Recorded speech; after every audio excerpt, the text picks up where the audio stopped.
Hey guys, मैं हूं सचिन निगम और ये है लोकी के सीजन 2 के एपिसोड 5 का ब्रेकडाउन, मेरा वाला ब्रेकडाउन जो मैं करता हूं।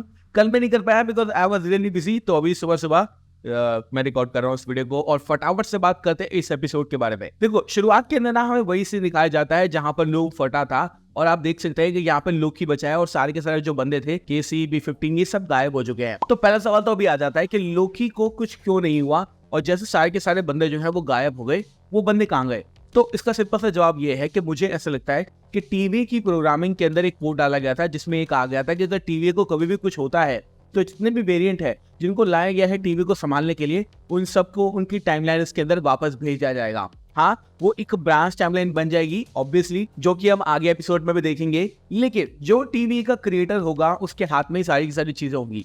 अपने लास्ट वीडियो में मैंने आपको ये बोली थी बात कि भाई टीवी का हम डिस्ट्रक्शन नहीं देख रहे, टीवी का हम क्रिएशन देख रहे हैं। और ये बात बिल्कुल 80 से 90% मुझे कंफर्म लग रही है, क्योंकि इस एपिसोड में ना लोकी को कुछ नहीं होता। लोकी के पास ही वो सारी की सारी पावर्स है जिससे वो टीवी को बना सकता है। और कोई ये नहीं बोल सकता कि जब लोकी जो है सारे बंदों को रिक्रूट करने जाता है वो पॉइंट उनका टीवी का ओरिजिन पॉइंट नहीं था। आर यू श्योर कि वो ओरिजिन पॉइंट नहीं था? क्योंकि मैं तो श्योर नहीं हूँ। मुझे लगता है कि हमेशा से ये जो लूप है ये ऐसे ही चला है और लोकी जो है वो सारे बंदों को रिक्रूट करता है। फिर हम देखते हैं कि हमें कैजुअल लूप दिखाई जाती है जहां पर हम देखते हैं कि लोकी एक रूम में जाता है, वहां पर लोकी का एक वेरिएंट होता है। फिर थोड़ी देर बाद जब वो टाइम स्लिप करके वापस उसी मूव में पहुंचता है, तब लोकी का जो पुराना वाला वेरिएंट था जिसने हेलो बोला था वो उसके पीछे होता है। तब उसको पता चलता है कि यार ये तो मैंने खुद को ही बोला था। तो मेरे को भाई देखो, ऑनेस्टली बता रहा हूँ, मुझे टाइम ट्रैवल स्टोरीज इतनी ज्यादा पसंद है। शायद साइंस फिक्शन में जो बेस्ट जॉनरा है वो टाइम ट्रैवल है अकॉर्डिंग टू मी। तो मुझे तो ये चीज बहुत अच्छी लगी और इसको ना ज्यादा डीप में जाने की जरूरत नहीं है। आपको ये नहीं लगना चाहिए कि यार ये कैसे बन गई लूप, क्योंकि लूप की शुरुआत तो हमें देखने को नहीं मिली। हमें वो पॉइंट देखने को मिला जहां पर लोकी जो है हॉल के अंदर ऑलरेडी खड़ा है टीवी के बुक के साथ में। उसका ओरिजिनल पॉइंट क्या था? ऐसा कुछ नहीं है, डोंट वरी अबाउट इट। ये सिर्फ एक कैजुअल लूप है जो कि अपने अंदर ही एग्जिस्ट करती है, होती है, फिर खत्म हो जाती है। तो it's not a big thing. फिर हम देखते हैं हमें केसी का एस्केप सीन दिखाया जाता है जो कि हिस्ट्री से लिया गया है। ऑब्वियसली आपको पता है कि लोकी के अंदर ना काफी सारे सिनेरियो ऐसा डाले गए थे। जैसे सीजन 1 में याद है डीबी कूपर वाला सीन डाला गया था, ऐसे ही यहाँ पर ना एक फ्रैंक करके कोई प्रिजनर था जो कि एक अमेरिका के अंदर प्रिजन से भागा था और उसको ना इन्होंने दिखाया कि ये बंदा केसी है। हम देखते हैं जो केसी है वो अपनी डॉल वॉल बना के पेपर मैशे की अपनी दोस्तों के साथ बाहर निकलता है। वहां पर लोग आ जाता है और बोलता है कि यहाँ पे ये सब लोग क्या हो रहे हैं और सब लोग कहाँ चले गए। ऑब्वियसली केसी जो है उसकी जो पास्ट लाइफ है उसमें वो लोकी को नहीं जानता है और यहाँ पर लोकी आके जब भी उसको जो भी चीज बोलता है उसको पता ही नहीं वो क्या बोल रहा है, क्योंकि उसको तो यहाँ से भागना है। बेसिकली वो एक चोर है और वो कुछ नहीं है। तो यहाँ पर हमें केसी की पास्ट लाइफ दिखाई जाती है, which is not a big thing, but हाँ एक छोटे से पॉइंट से तो मैंने बोला कि बता देता हूँ। फिर लोकी की थोड़ी सी और टाइम स्लिपिंग होती है और हमें देखने को मिलता है कि वो डिफरेंट जगह पे जा रहा है। अब ये जगह जो है ना ये काफी ज्यादा इंपॉर्टेंट है जिसके बारे में अभी डिस्कशन करेंगे। फिर हमें देखने को मिलती है 2012 की टाइम में जहां पर B15 एक डॉक्टर हुआ करती थी और यहाँ पे आप देख सकते हैं कि वो मतलब ऑब्वियसली अपनी लाइफ को जो है नॉर्मल तरीके से जी रही है। और यहाँ पर लोकी आता है और ऑब्वियसली आने के बाद वो टाइम स्लिप करके चला जाता है और यहाँ पर भी B15 को पता चलता है कि कुछ ना कुछ तो गड़बड़ है। और ऑब्वियसली उनको ये बात तो नहीं पता कि हमारी लाइफ टीवी के अंदर कुछ और थी, लेकिन एट दिस पॉइंट जो है वो अपनी टाइमलाइन के अंदर नॉर्मली एग्जिस्ट कर रहे हैं और लोकी जो है टीवी की टेक्नोलॉजी लेकर उनके पास आया है और टीवी के बारे में उनको बता रहा है। इसका सिंपल सा मतलब यह है कि उनकी लाइफ के अंदर जो टीवी वाला बीज था ना वो लोकी ने बोया, वो किसी और ने नहीं बोया। और अगेन मैं वही बात बोलूंगा जैसे मैंने अपने लास्ट वीडियो में बोली थी कि आप टीवी का डिस्ट्रक्शन नहीं देख रहे, आप टीवी का क्रिएशन देख रहे हैं, क्योंकि टीवी का जो थॉट है वो सब वेरिएंट्स के मन में लोकी तो डाल रहा है और किसी ने तो डाला नहीं अभी तक, एटलीस्ट हमने तो देखा नहीं। फिर हमें देखने को मिलता है मोबियस की पास्ट लाइफ के बारे में और फाइनली हमें पता चलता है कि मोबियस का और जेट स्कीज का क्या कनेक्शन है। पास्ट में जो मोबियस है वो जेट स्कीज बेचा करता था और लोकी जेट पे आता है, बोलता है भाई टीवी खत्म हो चुकी है और जो मैं बताने वाला हूँ तो मैं अजीब लगेगा। लेकिन यहाँ पे हम देख सकते हैं कि मोबियस उसकी बात को समझता नहीं है और समझेगा भी कैसे, क्योंकि एक नॉर्मल बंदा जो कि जॉब पे जाता है, अपने घर पे आता है, अपने बच्चों को संभालता है,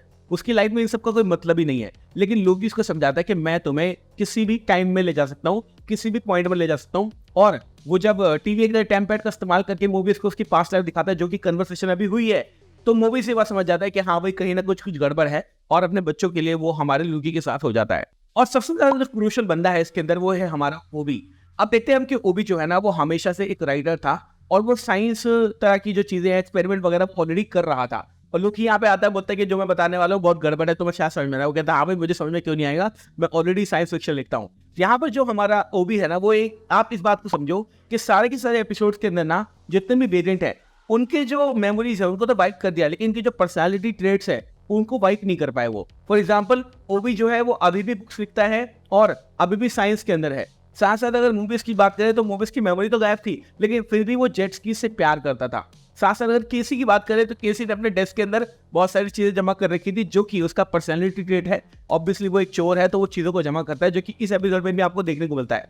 तो हाँ, आप मेमोरी से वाइप कर सकते हो, लेकिन जो उनकी पर्सनैलिटी के ट्रेट्स है वो वाइप नहीं कर सकते। ये बात हमें पता चलती है इस एपिसोड को देखने के बाद में। फिर हम देखते हैं हमारा ओबी बोलता है कि हाँ मैं तुम्हारी प्रॉब्लम को सॉल्व कर सकता हूँ, लेकिन मुझे कुछ इन्फॉर्मेशन चाहिए। और अगेन जो बूटस्ट्रैप पैराडॉक्स है वो यहाँ पर आता है, जहां पर लोकी जो है वो उसी की बुक उसको देखता है। तो बेसिकली ये जो बुक है ना, ये 4 जनों में घूम रही है फिलहाल। ये बुक थी ओरिजिनली पास थी ओबी के, और ओबी के पास से गई मिस मिनट्स के पास में। मिस मिनट्स ने दी रवोना को, रवोना दी किंग द कॉन्कर यानी विक्टर टैमली को, और विक्टर टैमली के जो बुक थी वो अगेन ओबी के पास में आ गई थी। तो इस बुक का ना कोई ओरिजिन पॉइंट फिक्स नहीं है, लेकिन ये जो बुक है ये भी अपनी कैजुअल लुक में खुद ही घूम रही है। इसका कोई एंड पॉइंट नहीं है, कोई शुरुआती पॉइंट नहीं है, और ये एक सर्कल है जिसका कोई पॉइंट ऐसा नहीं होता जहां पर सर्कल को हम बिगिन कर सकें। तो सर्कल पूरा एक लूप ही होता है। तो ये जो बुक है ये काफी ज्यादा इंपॉर्टेंट लगती है मुझे इस पूरे शो के अंदर, क्योंकि बहुत ही मस्त बुक है, कहां से किसी को नहीं पता। फिर हम देखते हैं ओबी इसको बताता है कि तुम्हें अपनी टाइम स्लिप को कंट्रोल करना पड़ेगा, और जो ओबी है ना उसके पास जब वो बुक आ जाती है उसकी खुद की लिखी हुई, तब वो टाइम पैड पे काम करना शुरू कर देता है। और हम देखते हैं कि एपिसोड के आते आते ना, मतलब एपिसोड में आगे बढ़ते ही जो टाइम पैड है वो बना भी लेता है। इतना बड़ा टाइम पैड बनाता है और इससे हमें पता चलता है कि जो ओबी है ही इज अ जीनियस। अगर उसको राइट रिसोर्सेस मिले जाए तो वो कुछ भी कर सकता है। और ऑब्वियसली टीवी की जो सारी टेक्नोलॉजी है वो किंग द कॉन्करर ने नहीं, वो विक्टर टैमली ने नहीं, वो ही हू रिमेन्स ने नहीं, वो ओबी ने ही बनाई है। और ये उसका एक पॉइंट है जो कि ऑडियंस को बताया जाता है, क्योंकि लोकी जो है वो टाइम में स्लिप कर रहा है और 18 महीने बीत जाते हैं। ओबी बोलता है 18 महीने हो चुके हैं। 18 महीने के अंदर उसने टाइम पैड बना भी लिया, एक ऐसा डिवाइस बना लिया जो कि टाइम में कहीं भी जा सकता है। तो हाँ भाई, ये he is such a genius. I think Parle G खाता होगा। फिर हम देखते हैं जो लोकी है वो ओबी के टाइम पैड का इस्तेमाल करके सारे के सारे बंदों के पास जाता है और फाइनली उनको बताता है कि चल क्या रहा है। उनको बोलता है कि टीवी नाम की जगह है, वहां पे चलना पड़ेगा, सबको सही करना पड़ेगा। पहले तो वो हेजिटेंट होते हैं, ऑब्वियसली वो नहीं चाहते और वो जानते नहीं इस चीज के बारे में, लेकिन वो उसके साथ में आ जाते हैं। आगे लास्ट वीडियो की तरफ मैं बोल रहा हूँ, ये ओरिजिन है, ये डिस्ट्रक्शन है ही नहीं भाई, ये ओरिजिन है टीवी का। टीवी का ओरिजिन हमारा लोकी नहीं किया था हमेशा, बस हमें दिखाया ही नहीं कभी उन्होंने, लेकिन किया तो उसने ही था। फिर हम देखते हैं यहाँ पर आने के बाद फाइनली सिल्वी को रिक्रूट करने जाता है और यहाँ पे पता चलता है कि सिल्वी की जो मेमोरीज है वो वाइप नहीं हुई है, और इसके पीछे रीजन है इसके पास है गी और इमेज का टाइम पैड जो कि वो हर बार इस्तेमाल करती है। यहाँ पे हम देख सकते हैं सिल्वी बोलते हैं कि भाई मुझे नहीं आना तेरे साथ, और सबकी लाइफ जो चल रही है चलने दे, खत्म करते हैं इस बात को। लेकिन सिल्वी की जो टाइमलाइन है 1982 वाली मैकडॉनल्ड वाली, वो भी इरेज हो जाती है और फिर वो आ जाती है लोकी के पास में। लोकी के पास आने के बाद जब वो बताती है कि सब कुछ खत्म होने वाला है, तब धीरे धीरे वो जो रियलिटी है वो भी खत्म होने वाली होती है। और लोकी बेचारा कोशिश करता है कि इसके सारे के सारे जो दोस्त हैं उनको कुछ ना हो। वो भी चला जाता है, B-15 चली जाती है, केसी चला जाता है, वो भी फिर भी सब लोग खत्म हो जाते हैं, टाइमलाइन ही खत्म होने वाली होती है। लेकिन लोकी इस दर्द के अंदर अपनी टाइम स्लिपिंग को कंट्रोल कर लेता है और पहुंच जाता है उसी मोमेंट के अंदर जहां पर टाइम लूम फटा था। और ये है 6th एपिसोड की शुरुआत, जहां पर अब वो बोलेगा कि भाई ये मत करना, गड़बड़ हो जाएगी, क्योंकि मैं ऑलरेडी फ्यूचर देख के आ चुका हूं और टाइम स्लिपिंग को मैं कंट्रोल कर सकता हूं। और अगेन लास्ट वीडियो में मैंने बोला था और अभी दोबारा पूछ रहा हूं, आई थिंक चौथी पांचवी बार बता रहा हूं, ये जो शुरुआत है सारी की सारी ये लोकी कर रहा है। और 6 एपिसोड के अंदर टाइम लूम को फिक्स करने के बाद में लोकी एक नई टीवी की शुरुआत करेगा, एक नई टाइमलाइन की शुरुआत करेगा और ही हू रिमेन्स की जगह लेगा, जो कि मैंने अपने लास्ट वीडियो में ऑलरेडी कहा था कि भाई लोकी ही सब कुछ करेगा, लोकी ही सब कुछ मैनेज करेगा। और एंड में ना मुझे लगता है कि 6 एपिसोड के एंड में, मतलब जब भी खत्म होगा एपिसोड, तो हमें फाइनली दिखा दिया जाएगा कि टीवी का जो रचयिता है वो लोकी ही है। ही हू रिमेन्स था ही नहीं कभी, ही हू रिमेन्स शायद एक पपेट था उसका, या फिर कह सकते हैं कि ये जो लूप है अब टूट चुकी है और एक नई लूप शुरू हो चुकी है जहां पर लोकी इसका क्रिएटर है।